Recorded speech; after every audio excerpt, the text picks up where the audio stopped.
हमारे बीच में द्वारिका प्रकाश मौर्य जी हैं। पहले आपको बहुत बहुत बधाई देता हूं कि आपने प्रधान प्रत्याशी के रूप में चुनावी मैदान में ताल ठोकी और अब निर्वाचित होकर अपने ग्राम सभा के विकास को गति देने के लिए एक बार फिर से पुनः निर्वाचित हुए हैं। आपको बहुत बहुत बधाई। बहुत बहुत धन्यवाद आपको। ये इस जीत को किस तरह से देखते हैं, किस तरह की जीत रही, ग्रामवासियों का जिस तरह का आपको सपोर्ट मिला, क्या उम्मीद कर रहे होंगे आपके ग्रामवासी और गाँव सभा के लिए आपकी क्या योजनाएँ होंगी? हमारी योजनाएं हैं कि मैं दोबारा प्रधान हुआ हूं। इसके पहले भी मैं प्रधान था और पिछले 5 साल में प्रधान नहीं था। हमारी मंशा है जो हमारे गांव सभा के जो कमज़ोर तबके के लोग हैं, हम उनकी सामाजिक, आर्थिक और राजनीतिक हम उनकी मदद करते हैं।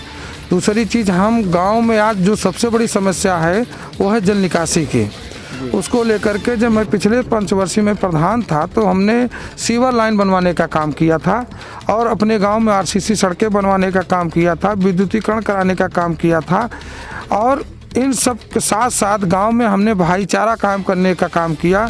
मेरी ये कोशिश रही है कि मेरे ग्राम सभा में कभी थाने कि किसी पुलिस को न आना पड़े और चाहे छोटा व्यक्ति हो चाहे बड़ा व्यक्ति हो, सबको सस्ता राशन उपलब्ध हो, सबको सारा काम मैं कराने की कोशिश किया और मैं लगभग उसमें सफल भी रहा।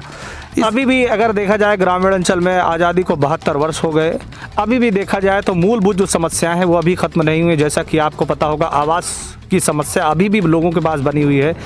हम जाते हैं ग्रामीण अंचल में, जब लोगों से बातचीत करते हैं तो ये पता चलता है कि कई बार प्रधान उन्हें आवास देता नहीं, आवास के लिए वो हकदार होते हैं लेकिन उन्हें आवास देने से वंचित कर दिया जाता है। इस पे आपने बिल्कुल सही बात कहा कि बहुत से आज भी गांव सभा में, हर गांव में बहुत से परिवार हैं जिनको आवास की ज़रूरत है, कमज़ोर हैं।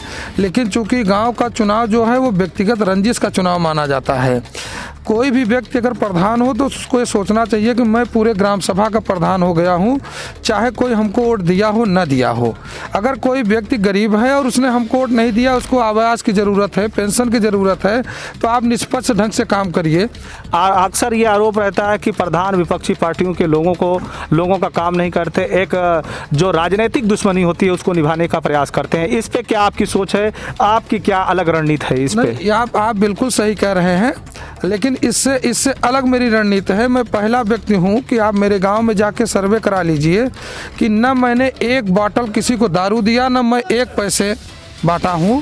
और इसके बावजूद जो मेरे विरोधी लोग थे उन्होंने पैसा, धन बल, बाहुबल बहुत प्रयोग किया। जिस तरह से आज धन बल और बाहुबल का प्रयोग किया जा रहा है, इस तरह से अगर चुनाव होते रहे तो आपको क्या लगता है कि लोकतंत्र खतरे में है? इस पे क्या आपकी राय है? लोकतंत्र पूर्णतः खतरे में है और जो वर्तमान सरकार है इसके रहते तो और लोकतंत्र खतरे में है, ये जान लीजिए आप। और ये बिल्कुल शाही तंत्र चल रहा है, राजतंत्र के तरीके से चल रहा है और ग्राम सभाओं में भी वही स्थिति है। आज देश के हालात बहुत गंभीर बने हुए हैं। आज देश में जिस तरह की आपदा आई हुई है, हजारों की संख्या में, बल्कि मैं कह सकता हूं पिछले दिनों जो अब तक भारत में रिकॉर्ड, पिछले शनिवार को भारत में सबसे ज़्यादा मौतें कोरोना से हुई हैं और 4 लाख से अधिक केस आए हैं। इस पे जिस तरह से भारतीय सरकार, भारतीय जनता पार्टी की सरकार केंद्र में है, इनकी सफलता और इनकी विफलता के बारे में क्या कहें, जिस तरह से कोरोना बहुत तेज़ रफ्तार से पैर पसार रहा है? देखिए, सही बात तो यह है कि कोरोना का जो शुरुआती दौर भारत में आया उसका सबसे बड़ा कारण भारतीय जनता पार्टी की सरकार रही। चूँकि कोरोना की उत्पत्ति जो है वो हमारे भारत में नहीं हुई।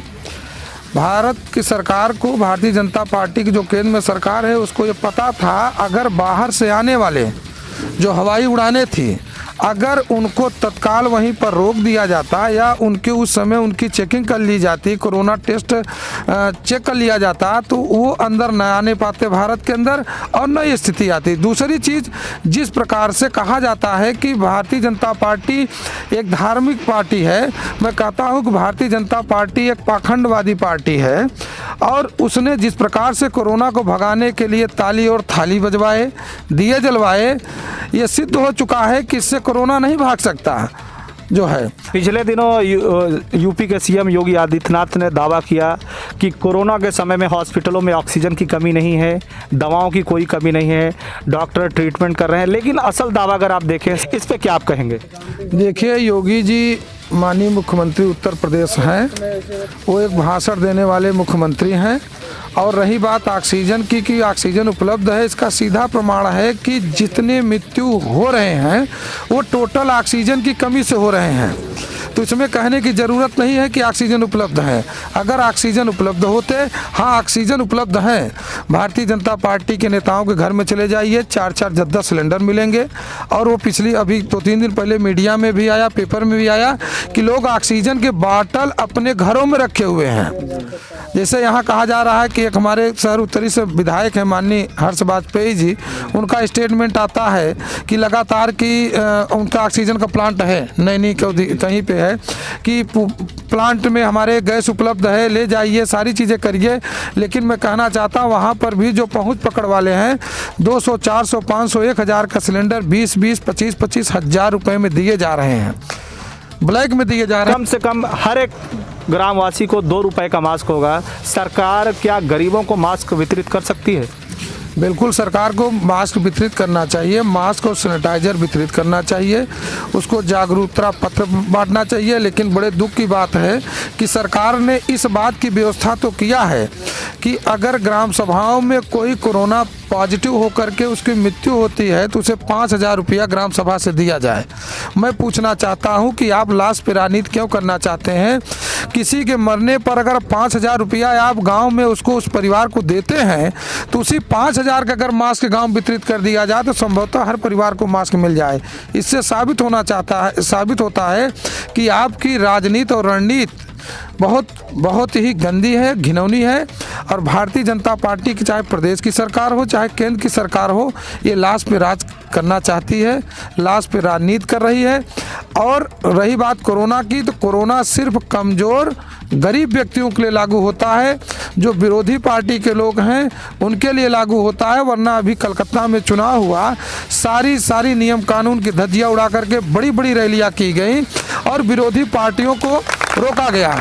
मैं बहरिया वार्ड नंबर 3 का प्रत्याशी रहा हूं, जिला पंचायत सदस्य का, मेरी पत्नी चुनाव लड़ी हैं। हम लोगों को सभा करने की अनुमति नहीं दी गई, जबकि भारतीय जनता पार्टी के प्रत्याशी जहां चाहे वहां भीड़ लगाए, बिना मास्क लगाए लोगों के बीच में जाकर के प्रचार किया गया। उनकी गाड़ियां नहीं रोकी गई, बाकी प्रत्याशियों के गाड़ियां रोकी गई, उसको सीज किया गया। ये दोहरा चरित्र है। मैं कहना चाहता हूँ कि अंधेर नगरी चौपट राजा और टका शेर भाजी टका शेर खाजा। ये थे द्वारिका प्रकाश मौर्य जी, जो कि गारापुर के प्रधान हैं, जो अभी अभी निर्वाचित हुए हैं। इन्होंने अपनी बात रखी, देश और प्रदेश और अपने गांव के हालात के बारे में इन्होंने पूरी तरह से अपनी बातें रखी।